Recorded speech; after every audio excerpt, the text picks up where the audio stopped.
The truth behind Disney's darkest secret remained hidden for years until now. Between The Lion King and its sequel, an entire heir to Pride rock vanished without a trace. And the real reason why might change everything you thought you knew about this beloved franchise. In fact, what I'm about to reveal makes Mufasa's death look like a mild plot point in comparison.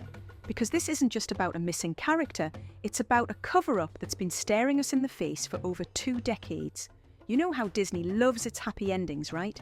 The hero overcomes adversity, good triumphs over evil, and everyone lives happily ever after.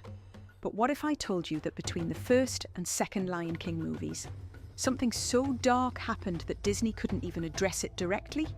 Something that would explain every single bizarre behavior and unexplained plot point in the sequel. Let me take you back to 1994. The Lion King had just become a worldwide phenomenon. Kids everywhere were singing Hakuna Matata, and parents were still drying their eyes from Mufasa's death scene. Disney was riding high, and they did something they rarely do. They expanded the story through official comics and books. And that's where we first met him, the Forgotten Prince, the heir that Disney wants you to forget ever existed. When The Lion King 2 hit screens in 1998, something was off. Simba, once the carefree hero we knew, had transformed into an obsessively protective father. But this wasn't just character development, it was the shadow of a tragedy Disney never fully revealed. Think about it. How does a lion who lived by Hakuna Matata become someone who can't let his daughter take 2 steps without an escort? The change was so dramatic that even the original movie's creators were shocked. And it wasn't just Simba who seemed different. Nala, once the brave and adventurous lioness who crossed the desert to find help, suddenly seemed almost paranoid about her daughter's safety. The whole Pride Lands had this underlying tension that made no sense, unless you knew what happened between the movies. But here's where it gets really interesting. The writers of The Lion King 2 kept dropping these subtle hints throughout the movie.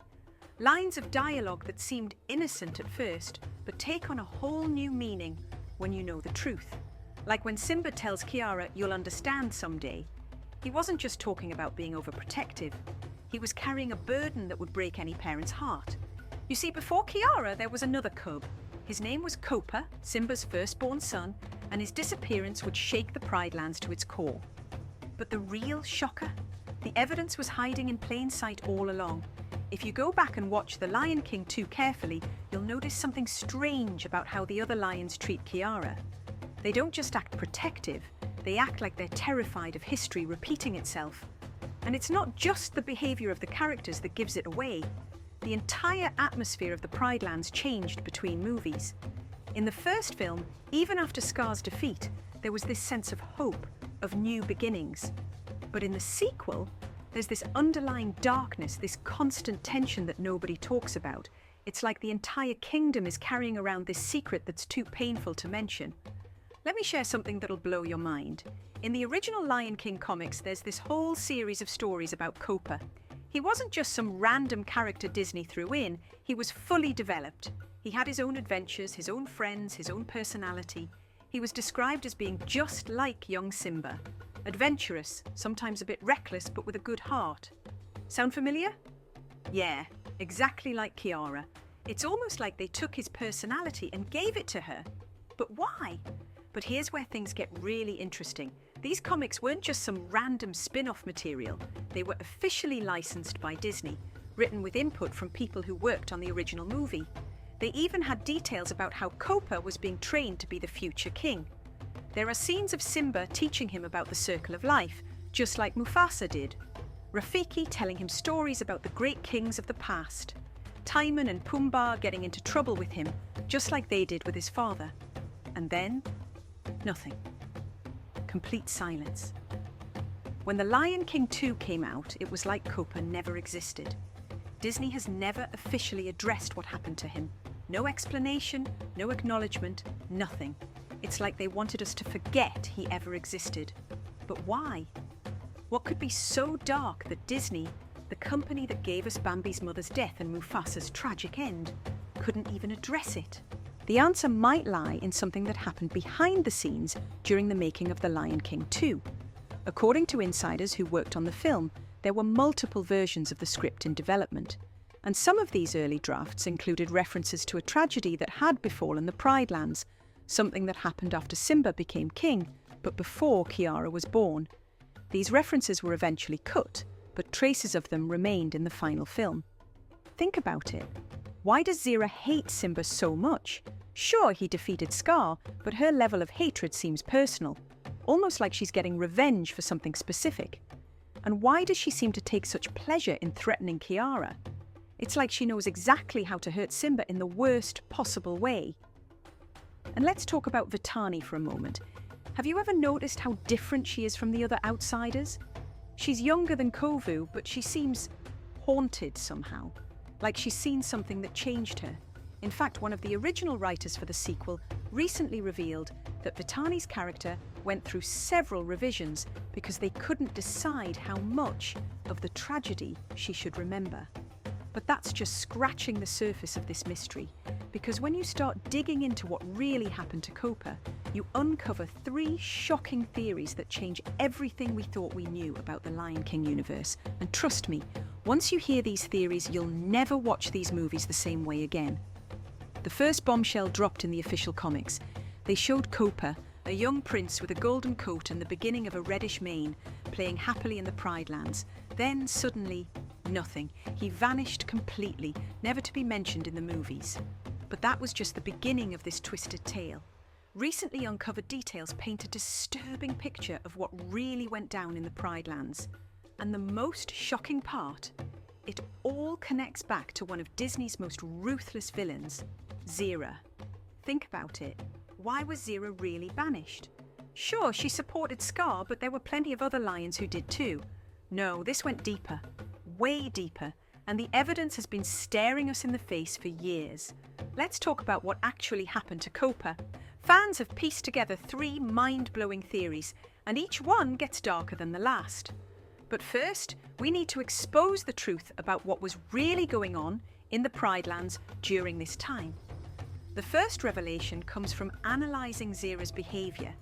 Everyone assumed she was just angry about Scar's death, but leaked details from early story drafts tell a different tale. She wasn't just seeking revenge, she was covering up something far more sinister. Remember how Vitani seemed unusually bitter for a young cub? Well, uncovered concept art suggests she and Kopa might have been friends before. Whatever happened. And that's where things get really dark. Some insiders believe Zira actually killed Kopa, straight up murdered Simba's firstborn son. It sounds extreme, but the evidence is compelling. Think about it. Simba's biggest trauma was losing his father. What better revenge than making him lose his son too? But here's where it gets even more twisted. Early drafts suggest Vitani might have witnessed the whole thing. No wonder she was so messed up in the sequel. She was carrying around the memory of watching her own mother murder her friend. The second theory is somehow even more disturbing. What if Kopa's disappearance wasn't murder at all, but something equally dark? The Pride Lands had their share of accidents. Just ask Mufasa. One wrong step near the gorge, one slip near the elephant graveyard. And let's be real, lion cubs don't exactly have great survival rates in the wild. Disease, predators, accidents, nature can be brutal. But here's the kicker. What if Simba blamed himself? That would explain his complete mental breakdown when it came to protecting Kiara. But the third theory? That's the one that's been blowing up online recently.